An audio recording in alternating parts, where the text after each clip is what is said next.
ចឹងឥឡូវថ្ងៃនេះយើងចូលទៅតកតងទៅនឹងតិចឬការ៉េណាជាឧទាហរណ៍ថាយើងរកជ្រុងការ៉េដែលដឹងថាវាមានផ្ទៃកន្លែងស្មើនឹង4អញ្ចឹងជាគណនីជ្រុងការ៉េដូចយើងចម្លើយយើងគេដឹងថាប្រព័ន្ធយើងគឺប្រើតាមប្រព័ន្ធ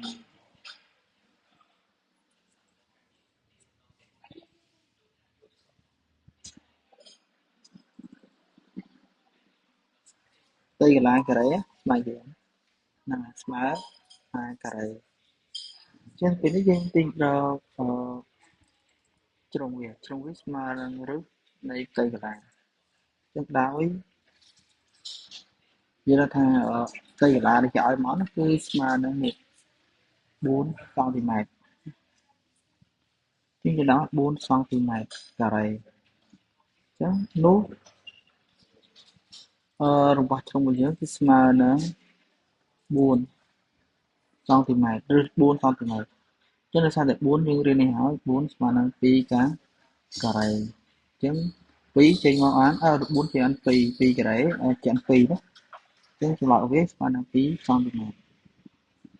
បាទអញ្ចឹងឥឡូវយើងសាកអនុវត្តលំហាត់របស់យើងចំពោះផ្ទៃកន្លែង16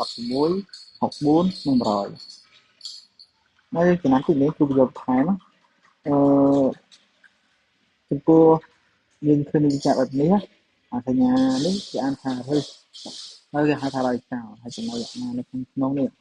គេហៅថារ៉ាឌីកាល់គឺឧទាហរណ៍ថា4នេះឬ4ទៀតឬ4ចឹងដែលថានេះគេហៅថារ៉ាឌីកាល់ចំណុច4គេហៅថារ៉ាឌីកាល់ហើយនេះក៏ដែរនៅក្នុងរឹសហ្នឹងគេហៅថារ៉ាឌីកាល់ណាណាឥឡូវយើងធ្វើទៅ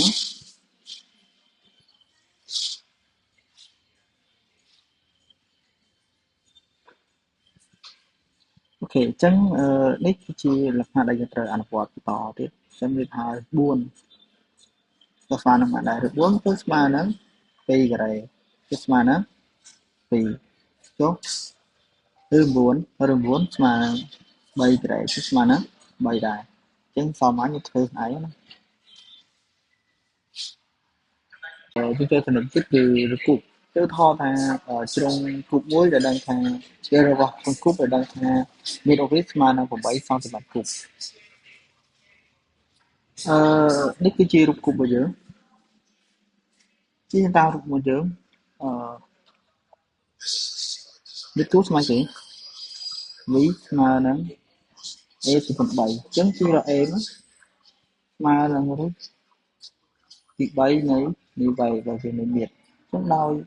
យើងដឹងថាមាត្ររបស់យើងគឺស្មើនឹង8សង់ទីម៉ែត្រគូបអញ្ចឹងនោះយើងវាស់ជួងរបស់យើងគឺស្មើនឹងឬទី3នៃ8សង់ទីម៉ែត្រជាងឬទី3នៃ8នេះ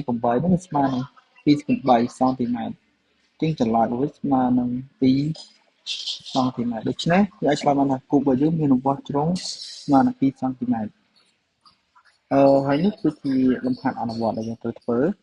ចំពោះមាត្រ27 64និង125ជាដូចគ្នាដែរចំពោះនឹងសញ្ញានេះគឺនៅថាឬទី3នៃនេះគេហៅថា radical ហើយនៅក្នុងរឿងនេះគេហៅថា radical ជាងឧទាហរណ៍ថាឬទី3នៃ8ទេស្មើនឹង2/8ជាងចម្លើយគឺ2ចំណុច27ស្មើនឹងឬទី3នៃ3/8ជាងចម្លើយគឺ3ជាងសាមញ្ញបងធ្វើ